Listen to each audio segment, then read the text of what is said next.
Social media पर जैन समाज के सबसे लोकप्रिय जैन न्यूज़ चैनल महालक्ष्मी की ओर से आप सभी को सादर जय जिनेंद्र। आज का ये कुछ बात जिसके बारे में आवाज़ उठाते थे हम और आप।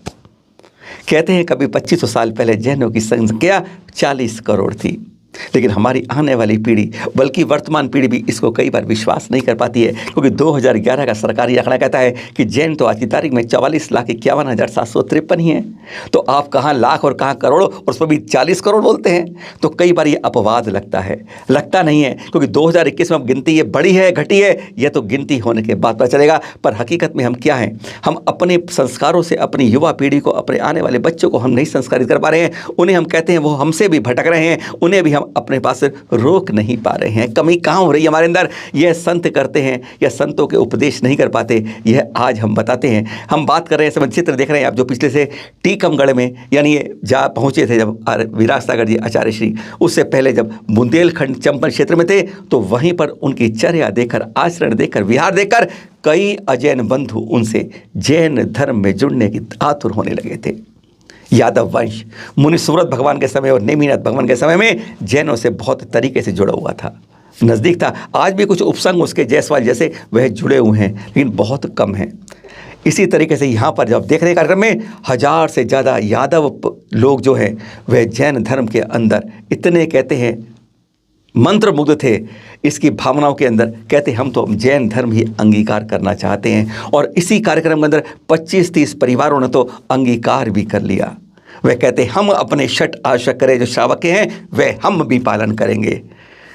कहने को तो बात यह है कि कई जैन नहीं कर पाते हैं, वह यादव की यहाँ बंधु करके दिखाते हैं। देखिए क्या शपथ ली, पहले वह सुनिए। आचार्य विरासतागर जी ने भी कहते हैं तोल तोल कर उनको ठोक ठोक कर बजा बजा कर पहले स्वीकार कराया। देखिए जरा।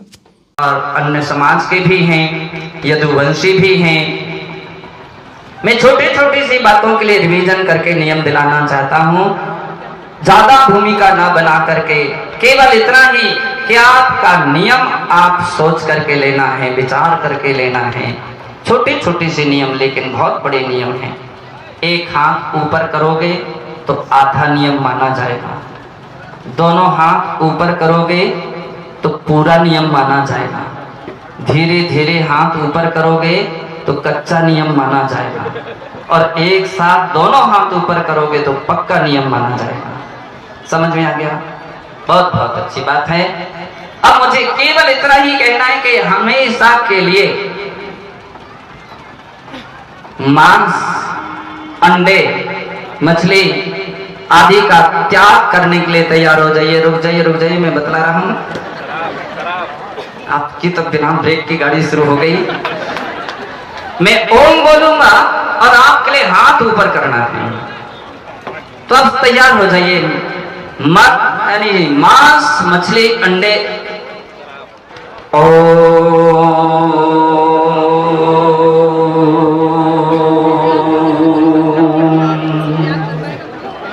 नमः सिद्धेभ्यः। आप बोलिए ना, ओम। हाथ नीचे कर लीजिए। अब एक छोटा सा और नियम दिलाना चाहते हैं, क्योंकि नेमिनाथ भगवान के सामने कुछ ऐसी भी घटना घट गई थी।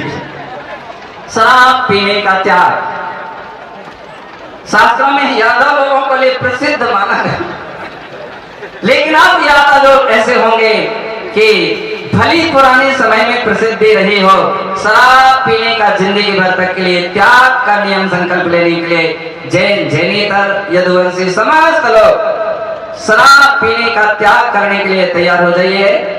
और हाथ नीचे कर लीजिए। बहुत खुशी की बात है। अब मैं केवल परखना चाहता हूं यदुवंशी लोग कितने बैठे हैं। ऐसे यदुवंशी जिन्होंने रात्रि भोजन का त्याग करने का संकल्प लिया है, जितना भी जिनसे संभव है, जितना जिससे पालन हो सकता है, मैं तो कहूंगा कभी नहीं खाइए। ऐसे भी लोग हैं जिन्होंने जिंदगी भर तक के लिए त्याग किया है। ऐसे लोग हैं क्या? एक बार ऐसा हाथ उठा लीजिए जिन्होंने जिंदगी भर तक के लिए रात्रि भोजन का त्याग किया है। ओम नमः सिद्धेभ्यः।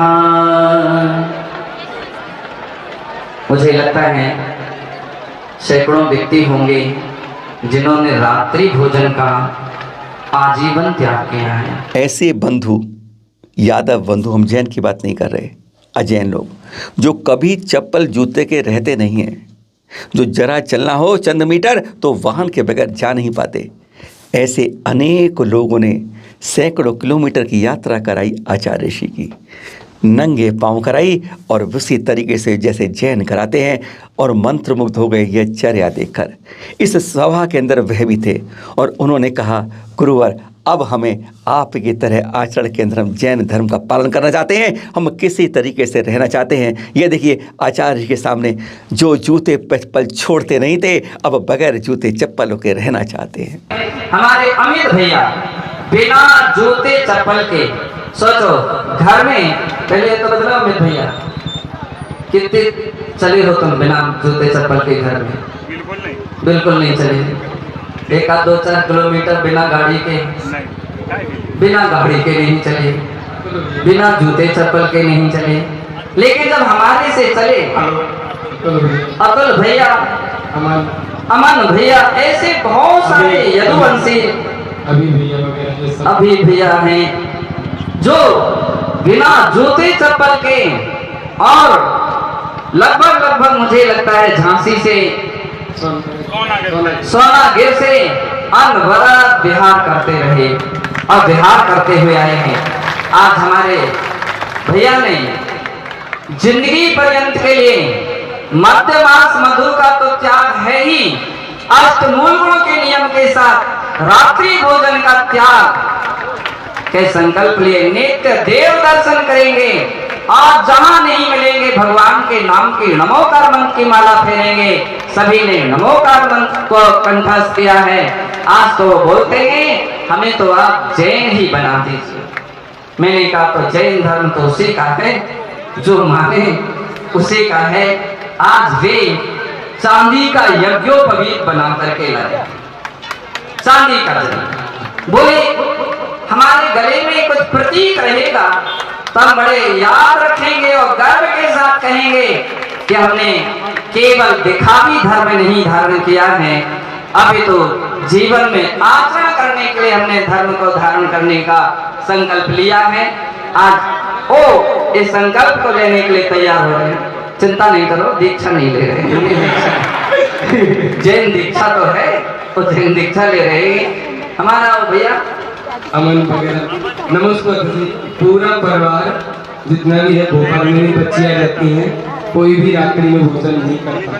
क्या सुंदर बात है। पूरे परिवार ने यह नियम लिया है कुदेव आदि का, और उसका त्याग करके हम सच्चे धर्म को धारण करके अपने जीवन का उद्धार करेंगे। ऐसे पवित्र भाव लिए हैं उनके लिए ओम नमः शांताय शांतिकराय पवित्रीकृतरहं रत्नात्रय स्वरूपं यज्ञोपवीतं दधासि तव पादात्रं पवित्रं भवतु अर्हं नमः स्वाहा।